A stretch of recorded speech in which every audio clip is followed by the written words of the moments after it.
ছাত্ৰ-ছাত্ৰীসকল তোমালোকলৈ নতুন এটা ভিডিঅ' লৈ আহিছোঁ। অসম জাতীয় বিদ্যালয়ৰ তৃতীয় শ্ৰেণীৰ আপোন পাঠৰ 6 নম্বৰ পাঠটিৰ বাকী থকা প্ৰশ্ন উত্তৰসমূহ তোমালোকলৈ লৈ আহিছোঁ। ইয়াৰ আগৰ ভিডিঅ'ত তোমালোকৰ লগত পাঠটিৰ লগতে প্ৰশ্ন উত্তৰো আলোচনা কৰা হৈছে। যদিহে তোমালোকে চোৱা নাই চাই ল'বা। আহাচোন কিনো আছে প্ৰশ্নসমূহ আমি তাকে চাওঁ। 2 নম্বৰত দিছে যে প্ৰথমে কোৱা তাৰ পাছত লিখা। অৰণ্যখনৰ জান-জুৰিবোৰ কিয় শুকাই গৈছিল? মই তোমালোকক উত্তৰ লিখি দিছোঁ।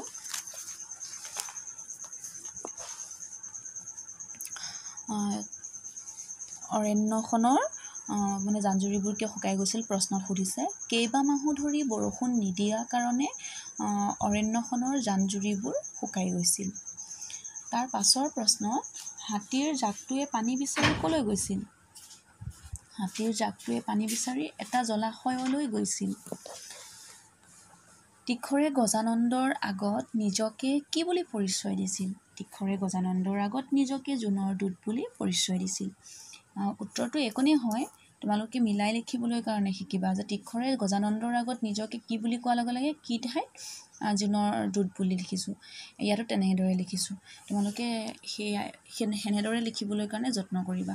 ঘটোহে অকণমান দীঘলীয়া হ'ল। জোনৰ খং উঠা কথাটো তীখৰে কেনেদৰে দেখুৱাইছিল? জোনৰ খং উঠা কথাটো তীখৰে এনেদৰে দেখুৱাইছিল যে চাওক মহাৰাজ, এতিয়া টোপনিত গজানন্দই নিজৰ ভুলৰ বাবে জোনৰ ওচৰত ক্ষমা খুজিবলৈ বুলি সুৰেৰে পানী চোৱাৰ লগে লগে পানীৰ ঢৌত জোনৰ প্ৰতিচ্ছবিটো নাচিবলৈ ধৰিলে।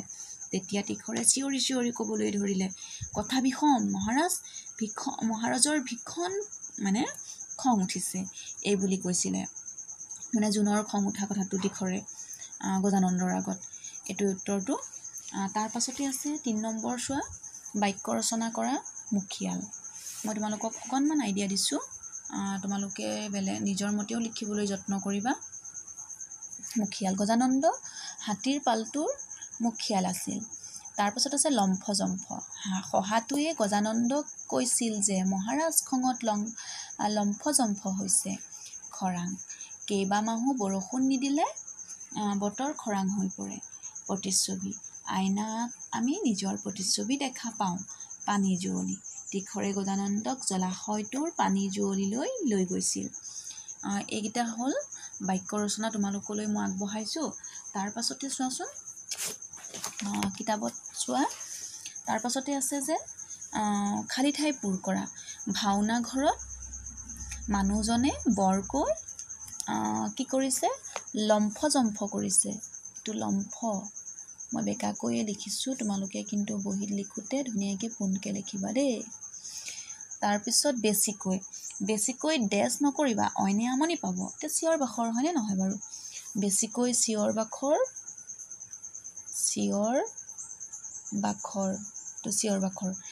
সাপ আৰু নেউলৰ মাজত এখন কি হৈছে বাৰু? তয়া-ময়া, এইটো ৰখিয়ে গ'লতো, গম পাইছে তোমালোকে।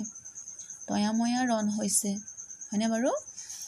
এইকেইটা তেনেদৰে লিখি ল'বা তোমালোকে, এনেদৰে ধুনীয়াকৈ। তাৰপিছত আছে পঢ়া, বুজা আৰু লিখা। প্ৰথমে য়কা লগাই পুণ্য, অৰণ্য, বৰেণ্য এইকেইটা লিখিছে। এতিয়া প্ৰথম চ আৰু দ্বিতীয় চ, চইচাস্য লগাই কি লিখিবা? প্ৰথম তোমালোকে লিখিব পাৰা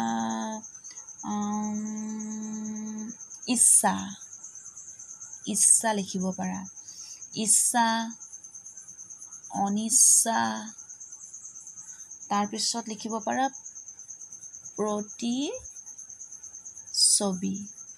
প্ৰতিচ্ছবি লিখিব পাৰা। তাৰপিছত নৈধ্যান্ধ লগাই তোমালোকে বন্ধু লিখিব পাৰা। বন্ধু। তাৰপিছত লিখিব পাৰা সন্ধিয়া। মই কিতাপখন অকণমান বেকা কৰি লৈছোঁ। সন্ধিয়া। তাৰপিছত লিখিব পাৰা আন্ধাৰ। এনেদৰে তোমালোকে ধুনীয়াকৈ বহীত লিখি ল'বা। মই বেকা কৰি লিখিছোঁ। তাৰপিছতে আছে ভাবা আৰু উত্তৰ উলিওৱা। মোৰ ঠেং চাৰিখন জঁপিয়াই জঁপিয়াই যাওঁ, দীঘল দুখন কাণেৰে বিপদৰ উমান লওঁ। কি হ'ব বাৰু? তোমালোকে ভাবি চাইছানে বাৰু? কাৰ 4খন ঠেং আৰু জঁপিয়াই যায়, দীঘল কাণ কাৰ বাৰু? বিপদৰ মন পটককৈ কাণেৰে শুনে, কি বাৰু তোমালোকে জানানে? শহাপহু। এইটো শহাপহু হ'ব, তোমালোকে লিখি ল'বা শহাপহু। তাৰপিছতে কলগছ যেন ঠেং তাৰ বিচনীৰ দৰে কাণ, কোৱাচোন কোনে পাৰা তাৰ কি নাম? কলগছৰ দৰে ঠেং হ'লে কাৰ হ'ব বাৰু? বিচনীৰ দৰে কাণ, একদম এই ডাঙৰ কাণ, কাৰ হ'ব বাৰু? হাতী, হয়নে নহয় বাৰু? গজানন্দ ইয়াত কাৰ নাম? হাতীটোৰ নাম আছিলে, হাতীৰ কথা কৈছে ইয়াত। তাৰ পাছতে অতিৰিক্ত হিচাপে এই শব্দকেইটা তোমালোকে লিখিব পাৰা বিপৰীত শব্দ বুলি, সাধু অসাধু, সময় অসময়, দিন ৰাতি, তাৰপিছত পোহৰ আন্ধাৰ, এনেদৰে তোমালোকে লিখিব পাৰা। তাৰপিছতে তোমালোকৰ আৰু প্ৰশ্ন হ'ব তোমালোকৰ অতিৰিক্ত, তোমালোকেতো লিখিব পাৰা শহা আৰু হাতী নামৰ পাঠটিত উল্লেখ থকা অৰণ্যখনৰ নাম কি? এইখন লিখিব পাৰা, দণ্ডক, হয়নে নহয় বাৰু? অৰণ্যখনৰ নাম দণ্ডক লিখিব পাৰা। তাৰপিছত গজানন্দই কি কৈছিলে, তাৰপিছত গছ গছনিবোৰ কোনে কাটিছে? মানুহবোৰে যধে মধে কাটিছিলে, হয়নে নহয়? মানুহে।